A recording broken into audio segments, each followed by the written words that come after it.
السلام علیکم ورحمۃ اللہ وبرکاتہ. ہم سارا اپنے سیاسی بھائی، اپنے بڑے بھائی، اپنے وکیل اور جو میڈیا والے، ہم سب سے شکر گزار ہیں. الحمدللہ ہم لوگ شکر مسلمان ہیں. ہم مسلمان جو ہے مسلمانوں کو احترام کرنا ہے. مسلمانوں سے بے احترامی مسلمان کو حق نہیں بنتا ہے. ہم گورنمنٹ سے یہ مطالبہ نہیں ہے کہ انہیں فیصلہ کیا ہے وہ سوچ سمجھ سے کروائے تو ان کو حق بنتے ہیں. تو ہم گورنمنٹ سے یہ چاہتے ہیں کہ ہم نے 45 سال تو ہم کو 45 بکرا ذبح کیا ہے. تو 45 بکرے میں ایک چوہا جو اس میں ڈالنا ہے کسی کو توجہ ہوتا ہے کہ وہ بکرا کھا جائیں گے. تو ہم یہ چاہتے ہیں کہ ہم 45 سال ادھر رہے پیار سے محبت سے. ہم گورنمنٹ سے یہ چاہتے ہیں کہ 45 سال جب رہی ہے ہمارا انتظامات ٹرانسپورٹ کرواؤ. ٹرانسپورٹ 1.5 لاکھ روپیہ اب 7 لاکھ روپیہ پہنچ گئے. ٹرانسپورٹ ملتا نہیں ہے. گورنمنٹ سے ہم یہ چاہتے ہیں کہ ہمارا عزت کرو. ہم جتنا پیار دیے تو وہ پیار ضائع مت کرو. ہم گورنمنٹ سے یہ چاہتے ہیں کہ ہم ایک مکان میں 10 بندہ ہوتا ہے تو وہ 10 بندہ مکان میں 50,000 بندہ تم نے کیسے ڈلوانا ہے. اگر ہم نہیں سمجھ رہے تم سمجھو، اتنا سوچ کرو. تیسری یہ ہے کہ ہم اعتراض نہیں ہے کہ ہم پاکستان سے کیوں نکلنا. ہمارا یہ اعتراض ہے کہ ٹرانسپورٹ کام کرواؤ، ہمارا راستہ کھول دیو. تو ادھر سے راستہ بند کیا، کوئی گاڑی آنا نہیں ہے. ادھر جو گاڑی جانا ہے 7 لاکھ روپیہ 8 لاکھ روپیہ. لوگوں کو کھانا روٹی پیسہ نہیں ملتا ہے کہ کھانا کھا جائیں گے. تو 7 لاکھ روپیہ کیا کدھر سے کروانا ہے کہ گاڑی میں دینا ہے. پہلے جب یہ مسئلہ شروع ہونا تھا 1.5 لاکھ 2 لاکھ روپیہ ٹرانسپورٹ کو کرایہ تھا. اب 7 لاکھ 8 لاکھ روپیہ لوگ دے رہے ملتے نہیں ہے. پتہ نہیں ہے کہ ہم لوگوں کو گورنمنٹ نے کون سی سزا دینا ہے. تو یہ انسانیت مسلمان کے لیے یہ نہیں ہے، کیونکہ افغانی لوگ ایک بجرت قوم ہے کہ ہر کسی کو، ہر ہمسایہ، ہر دوست، ہر قریب کو پورا ان کو دفاع کرتا ہے. پاکستان کو مطلب یہ تھا کہ پاکستان لا الہ الا اللہ محمد رسول اللہ، لا الہ الا اللہ محمد رسول اللہ. یہ اس میں تبدیل ہوا ہے کہ لوگوں کو کٹ کر سارا یہ کوئی میں ڈالو، کفتہ بناؤ. وہ جو پالیسی اختیار کرنا ان کو اپنی مرضی ہے. ہم یہ چاہتے ہیں کہ ہمارا ٹرانسپورٹ کھلاؤ، میرے راستہ کھلاؤ. ہم پیار محبت سے نکل جائے. ہم پاکستان کے لیے دعا کرنا ہے. خدا نخواستہ پاکستان کے لیے مشکلات جائیں گے، ہم پاکستان کے لیے ہم لوہے طرح اس طرح کھڑا ہو جائیں گے. یہ نہیں ہو جائیں گے کہ یار ہمارا کیوں، کیونکہ ہمارا جسم میں سارا پاکستانی خون ہے. ہم بیمار ہوتا ہے پاکستان ہم کو خون ہمارے جسم میں دی ہے. ہم کو دکھ ہوتا ہے پاکستان ہمارے سر پر رکھے. اور جو مسئلہ ہمارے پر دکھ آیا پاکستان ہمارے ساتھ ہے. ہم جتنا عوام کو شکر گزاری جتنا کرنا ہے اتنا شکر گزار ہے. ہم ادا بھی نہیں کر سکتے، ہم سوچ سمجھ سے باہر ہے. تو بہرحال ایک محنت کی ہم یہ 40 سال زندگی بھر جتنا دکھ و تکلیف تھا، یہ 1 ماہ ہم نے روٹی پانی چائے کسی چیز کے ہم کو دل نہیں کرتا ہے. بچہ دیکھنا ہے بچہ روتا ہے، زنانہ دیکھ رہے زنانہ روتا ہے. اوپر آسمان ہے نیچے زمین ہے، راستہ ملتا نہیں ہے، ٹرانسپورٹ یہ نہیں ہے. ہم کرنا کیا ہے وہ ہم کو سمجھ نہیں لگتا ہے کہ گورنمنٹ ہم کو ہمارے سے کیا بدلا دینا. ہم تو ایسے گناہ تو نہیں کیا کہ گورنمنٹ تو ہم سے ایسی طریقہ، کیونکہ 5000 سال میں افغانستان اور پاکستان بے شک دیکھو سمجھ نہیں آتا ہے کہ وہ کیسے رہتا تھا، کیسے اٹھنا تھا، ایک دوسرے کو اپنے منہ سے روٹی کیسے کھلانا تھا. اچانک ایک میاتھ ہوئی یہ کیا مصیبت ہے. ہمارا پیسہ ختم ہے، جو بھائی پر پیسہ ہے وہ پیسہ نہیں دے رہا ہے. ہمارا کاروبار ختم ہے، دکانداری ختم ہے، ہمارا ایک عزت بچے. اگر خدا نہ خواستہ ہمارا پر بہت دکھ آیا تو عزت خاطر ہم اپنے سر پر تیل بھی ڈال سکتے ہیں، اپنی جان بھی دے سکتے ہیں. یہ عزت برداشت نہیں کر سکتے. دولت خاطر ہم دولت نہیں پوچھتے ہیں، کسی چیز نہیں پوچھتے ہیں. عزت خاطر ہم سب سے دنیا سے محنت کرتے ہیں کہ ہماری عزت بچاؤ. السلام علیکم ورحمۃ اللہ وبرکاتہ. سب سے پہلے تو میں آپ سب کو بہت شکریہ ادا کرتا ہوں اور جتنے لوگ بیٹھے ہیں کہ آپ لوگوں کو دیکھ کے ہمیں اس طرح محسوس ہوتا ہے کہ انسانیت زندہ ہے اور ہماری آواز اٹھانے والا کوئی ہے.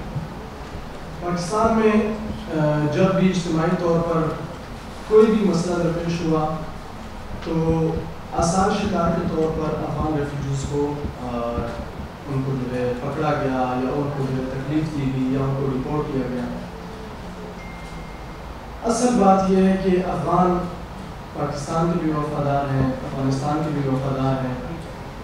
ابھی تک 45 سال ہوئے جو صرف ایک مجھ سے لے کر 40 سال 45 سال تک کے بندے تک صرف ہمارا پاکستان کے حق میں قصور یہ ہے کہ ہم یہاں پر پیدا ہوئے. اس کے علاوہ ہمارا قصور اور کوئی نہیں ہے.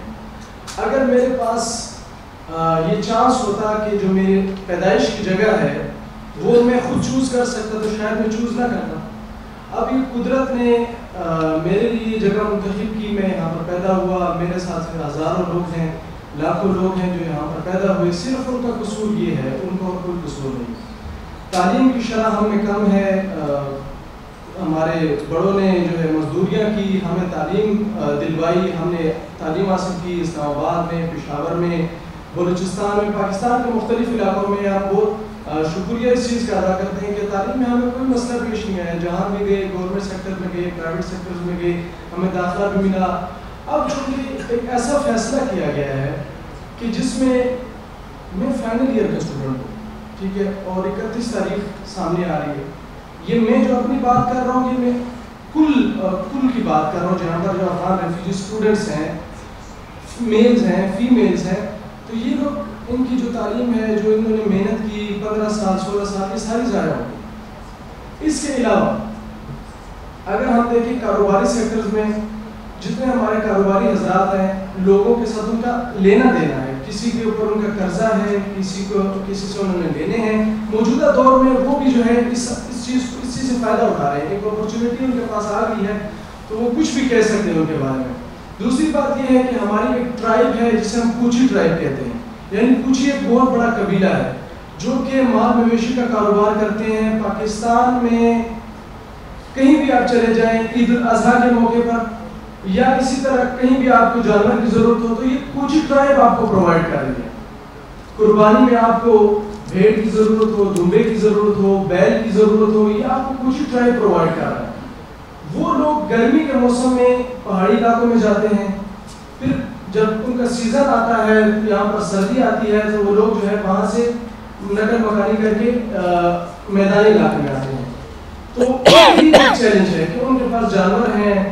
اور اگر بات یہاں تک آ چکی ہے کہ افغانوں کو نکالنا ہے, ان کو قطعی فیصلہ آپ نے کر لیا ہے, تو پھر اس صورت میں ہمارے کچھ ریکویسٹ ہیں, کیونکہ مطالبات تو ہم کر نہیں سکتے, ہم صرف ایک قسم کی وہ سوال ہی کر سکتے ہیں کہ آپ یہ کام ہمارے لیے کر لیں. اس میں سب سے پہلے یہ ہے کہ جو اسٹوڈنٹس ہیں ان کے لیے آپ برائے کرم کوئی راستہ نکالیں تاکہ وہ اپنی تعلیم مکمل کر سکیں. اگر آپ فردر مسجد کو داخلہ نہیں دیتے نہ دیں, لیکن جو آن گوئنگ اسٹوڈنٹس ہیں جو کنٹینیو ابھی یونیورسٹیز میں ہیں ان کی تعلیم پوری ہونے دیں.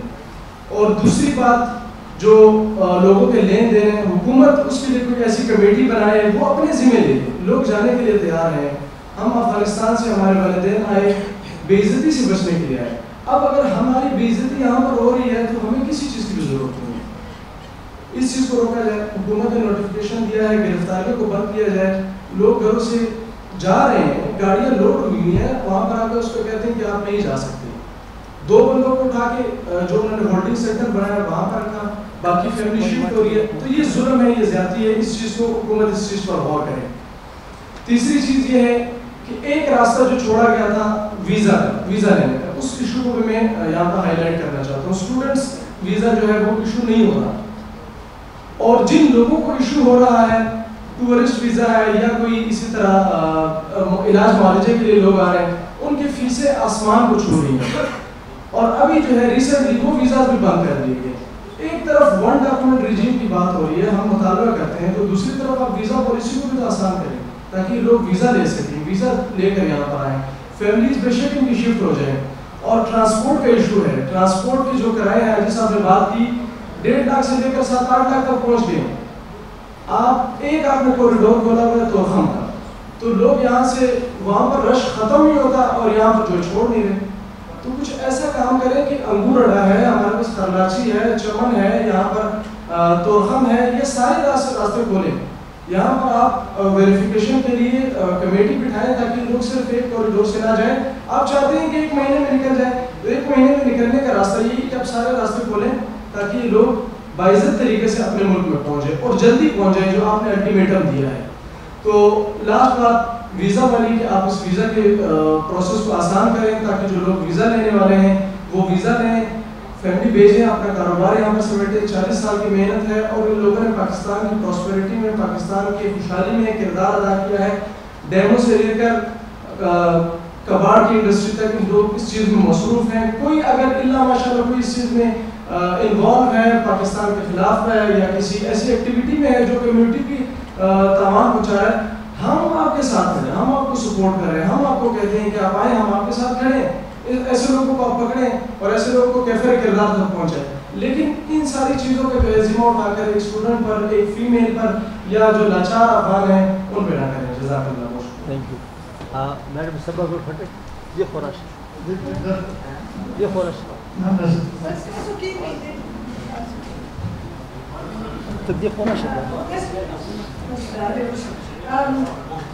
Thank you very much Babar صاحب. میری سب نے بہت اچھی باتیں کر لی ہیں. میری بس ایک گزارش ہے, ایکسٹینشن کے علاوہ جو ایٹ رسک لوگ ہیں اس میں نہ صرف سنگل خواتین ہیں, اس میں ویڈوز بھی ہیں. وہ جب واپس جائیں گی, ہمیں معلوم ہے کہ انٹرنیشنل کرمنل کورٹ نے بھی طالبان کی حکومت کو کرائمز اگینسٹ ہیومینٹی کا وہ دیا ہے کہ وہ جینڈر اپارتھائڈ کر رہے ہیں. تو یہ ان کے خلاف وارنٹ بھی جاری ہوئے ہیں. وہاں پر خواتین کے لیے کوئی اسکولس, مڈل اسکول کے بعد نہیں ہے, کوئی ٹریننگ انسٹیٹیوٹس نہیں ہے جہاں وہ ڈاکٹرز, نرسز کچھ بھی بن سکے. تو یہ تو بہت زیادتی ہے کہ ہم ان کو واپس اسی جگہ دھکیلیں. اسی طرح سے میوزیشنس ہیں, اسی طرح سے جرنلسٹس ہیں, اسی طرح سے وہ لوگ ہیں جنہوں نے پچھلی حکومتوں میں کام کیا ہے. جب وہ واپس جائیں گے ان کے لیے ٹارچر کا سلسلہ جو ہے وہ ہمارے لیے ان امیجنیبل نہیں ہے. یہ ہو سکتا ہے اور ہو رہا ہے. تو ان سارے جو گروپس ہیں جو بہت ایٹ رسک ہیں, ان کو تو بالکل نہیں واپس بھیجنا چاہیے. اسی طرح سے جو ہزارہ ہیں یا جو کرسچنس ہیں, تو یہ سارے کنسیڈریشنز ہمیں دینے چاہیے انسانیت کی تحت. آج کل باقی دنیا میں بھی کرائسس آف ہیومینٹی ہے اور ہمیں چاہیے ہے کہ ہم لیڈ کریں اس میں, جبکہ ہم نے 40 یا 45 سالوں سے کیا ہوا ہے. تو اس میں اتنی جلدی کی ضرورت نہیں ہے. اس پالیسی کا ہمیں ہی تکلیف آئی تھی کیونکہ جہاں آپ نے اتنے اچھے طریقے سے ہوسٹنگ کی ہے اس کے اوپر پانی پھیر رہے ہیں. تو لانگ ٹرم میں جو لوگ ٹراما لے کے جاتے ہیں وہ صرف ان تک نہیں ہوتا ہے, وہ ان کے بچوں کو بھی ٹرانسفر ہوتا ہے. ہم دیکھتے ہیں کہ پارٹیشن کے بعد جو لوگ آئے ان کی نسلوں کو یاد ہے کہ کس حالات سے گزرے تھے. تو جس طرح سے ہم دھکیل رہے ہیں یہ صرف ایک نسل کو نہیں, یہ آگے کی نسلوں کو یاد رہے گا. تو اس لیے ہمیں چاہیے کہ اپنی اس پالیسی پر نظر ثانی کریں اور ڈیفینیٹلی ایکسٹینشن دیں, کیونکہ تورخم میں جو حالات ہیں وہ بھی اچھے نہیں ہیں. ایک لائن میں ایک بندہ گزرتا ہے, دن میں زیادہ سے زیادہ 10,000 گزر سکتے ہیں. تو ایک مہینے میں کتنے لوگوں کو ہم واپس بھیج سکتے ہیں, اس کے اوپر بھی سوچنا چاہیے. شکریہ. فداؤدین صاحب بات کریں گے.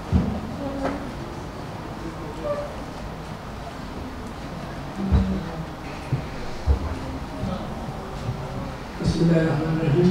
سب سے پہلے سب میڈیا والوں کو شکریہ ادا کرتا ہوں. ہمارے علی محمد خان سے, عفاسیہ فاٹک سے اور جناب بابر سے, جناب عمر جاوید علی سے, ان سب کا بھی شکریہ ادا کرتا ہوں جو ہمارے آج کل آواز بن رہے ہیں. تو بات تو سب مسئلوں پہ ہو گیا ہے، تو میں ایک اہم مسئلے پہ بات کرنا چاہتا ہوں کہ آج کل پولیس والوں نے جو مسئلہ بنایا ہوا ہے افغان مہاجرین کے لیے کہ جن لوگوں کا گاڑیاں لوڈ کھڑی ہوتی ہے، جن لوگوں کا گھر لوڈ کھڑا ہے، جن لوگوں کا سامان گاڑیوں میں لوڈ ہے، وہ آ جاتے ہیں، وہ کہتے ہیں کہ نہیں آپ اس طریقے سے نہیں جا سکتے ہو، ہم آپ کو پہلے شفٹ کریں گے تانے میں، اس کے بعد آپ کو شفٹ کریں گے حاجی کیمپ جو انہوں نے سینٹر بنایا ہوا ہے، وہاں سے آپ کو توڑوں کے ذریعے اپنی گاڑی میں آپ کو افغانستان بھیجیں گے۔ کیا اگر آپ لوگوں نے افغان مہاجرین کو بھیجنا ہے تو وہ اپنی گاڑی پہ جا رہے ہیں، انہوں نے کرایہ دیا ہوا ہے، اس نے گاڑی اپنے لیے ادھر جانے کے لیے گڑی کیا ہوا ہے، تو اس کو خواہ اپنے بےعزت کروانا ہے، اس کو خواہ اپنے ذلیل کروانا ہے۔ اگر ہم سوچیں تو یہ 40 سال ہم سب کہہ رہے ہیں کہ 40 سال ہم نے ان کو مہمانوں کی طرح رکھا ہوا ہے، تو مہمان اگر اپنی گاڑی پہ جا رہا ہے تو اس کو آپ نے ضرور ذلیل کروا کے بھیجنا ہے۔ تو لہٰذا ہمارا حکومت پاکستان سے یہ گزارش ہے کہ ان لوگوں کو اب جانے کا راستہ دیں، مسئلے کڑے نہ کریں ان بیچاروں کے لیے، یہ پہلے سے بھی ذلیل ہے، پہلے سے خوار ہے، غریب لوگ ہیں، کسی کے گھر میں کرایہ ہے، کسی کے گھر میں کرایہ نہیں ہے، کسی کے پاس کھانے کے لیے راستے میں کچھ ہے، کسی کے لیے نہیں ہے۔ اس کے بعد آپ اس کا آدھا فیملی جو ہے نا حاجی کیمپ شفٹ کر رہے ہو، آدھے فیملی کو آپ کہہ رہے ہو کہ اپنی گاڑی کے ساتھ جاؤ، توڑخم میں بچے گم ہوئے، گرمی سے لوگ مر گئے، لینوں میں لوگ 3 بچے مجھے ابھی پتا ہے کہ وہ پیروں تلے آ کے وہ مر گئے، تو کیا یہ ہمارے ساتھ انسانی سلوک کیا جا رہا ہے؟ کیا یہ افغان مہاجرین کو باعزت طریقے سے بھیجا جا رہا ہے؟ تو لہٰذا حکومت پاکستان سے ہمیں ریکویسٹ ہے کہ یہ جو افغان مہاجرین آپ لوگ بھیج رہے ہو بالکل بھیجو، ہم اس حق میں ہیں، ہم یہ نہیں کہتے کہ اس کو ایکسٹینشن دے دو، لیکن باعزت طریقے سے بھیجو، لیکن اس طریقے سے بھیجو کہ ان کو ذلیل و خوار نہ کرو، وہ اپنی گاڑیوں میں جا رہے ہیں۔ ہم بالکل کہہ رہے ہیں ٹھیک ہے، حکومت پاکستان نے ہمیں 40 سال مہمانوں کی طرح رکھا ہے، ہم اس کا بہت شکر گزار ہیں، لیکن اس ٹائم جو افغان مہاجرین کے ساتھ سلوک کیا جا رہا ہے وہ اس طرح ہے جس طرح بھیڑ بکریوں کے ساتھ ہو رہا ہے۔ ایک گاڑی میں 7-7 8-8 خاندان لوڈ ہو رہا ہے، اور اس کے باوجود بھی پولیس والے آتے ہیں، ان کو کہتے ہیں کہ آپ اس گاڑی میں نہ جائیں، ریکویسٹ ہم کرتے ہیں، ہم ریکویسٹ نہیں کر سکتے، جس طرح جان محمد بھائی نے بولا ہے کہ ہم ریکویسٹ نہیں کر سکتے، ریکویسٹ یہ ہے کہ بھائی جان ان لوگوں کو اب جانے کے راستے دیے جائیں، جتنے بھی بارڈر افغانستان جانے کے لیے وہ کھول دیں، جتنا بھی ٹرانسپورٹ ہے ان کو وہاں سے آنے کا واپس خالی گاڑی کو اجازت دے دیں، وہاں پہ واپس خالی گاڑی آنے دیے جائیں، ان کو لوڈ کریں اور ان کو بھیج دیا جائے۔ بہت شکریہ۔ بڑی مہربانی آپ سب کی، کافی دیر ہو گئی ہے، بڑی مہربانی۔ اگر کوئی کسی نے پوچھنا ہو میرا خیال ہے پوچھنے کی تو کوئی جی سر یہاں پہ بات کی گئی ہے کہ اسکالرشپ نہیں ہے، فیسز زیادہ ہے، تو لیٹ بی کلیئر کہ Pakistani government Afghan sir this is Syed Adil Raza from daily کہان نیوز پیپر، سوال کہ پاکستانی گورنمنٹ اپنے اسٹوڈنٹس کو نہیں دے رہی اسکالرشپس، لیکن افغان اسٹوڈنٹس کو علامہ اقبال اسکالرشپس پہ وہ پڑھا رہی ہے۔ اب پریس کانفرنس کے جو سوال کی طرف میں جا رہا ہوں، ہمارے اپنے پاکستانی پولیٹیشین ایک مطالبہ کہہ رہے ہیں پریس کانفرنس میں، وہ کہہ رہے ہیں کہ ان کو ایکسٹینشن دی جائے، جبکہ افغان لیڈرز اور جو افغانیز موجود ہیں ان کا مطالبہ الگ ہے، وہ کہہ رہے ہیں ہم جانا چاہتے ہیں، تو یہ کیا پریس کانفرنس میں تضاد نہیں آ رہا ہے؟ دیکھیں کوئی تضاد نہیں ہے، ہم جب کہہ رہے ہیں کہ ایکسٹینشن دے دیں تو اس لیے دے دیں کہ آپ 1 مہینے کے اندر 1 سپٹمبر سے جو شروع ہو رہا ہے، آپ اس طرح کا پیسفلی جب صرف ایک ہی آؤٹ لیٹ آپ نے کھولا ہے، یہ ناممکن ہے، یہ ناممکن ہے۔ So that is why we demand کہ آپ اس کو ایکسٹینڈ کر دو، اگر ان کو باعزت طریقے سے بھیجنا ہے تو آپ اگلے 10 دنوں میں ان لاکھوں لوگوں کو نہیں دھکیل سکتے۔ So there is no contradiction between the two۔ ہم تو یہ کہتے ہیں کہ نمبر 1 یہ طریقہ کار غلط ہے، یہ طریقہ کار غلط ہے، لیکن اگر جو لوگ جانا چاہتے ہیں والنٹیرلی کہتے ہیں کہ ٹھیک ہے ہم یہ تکلیف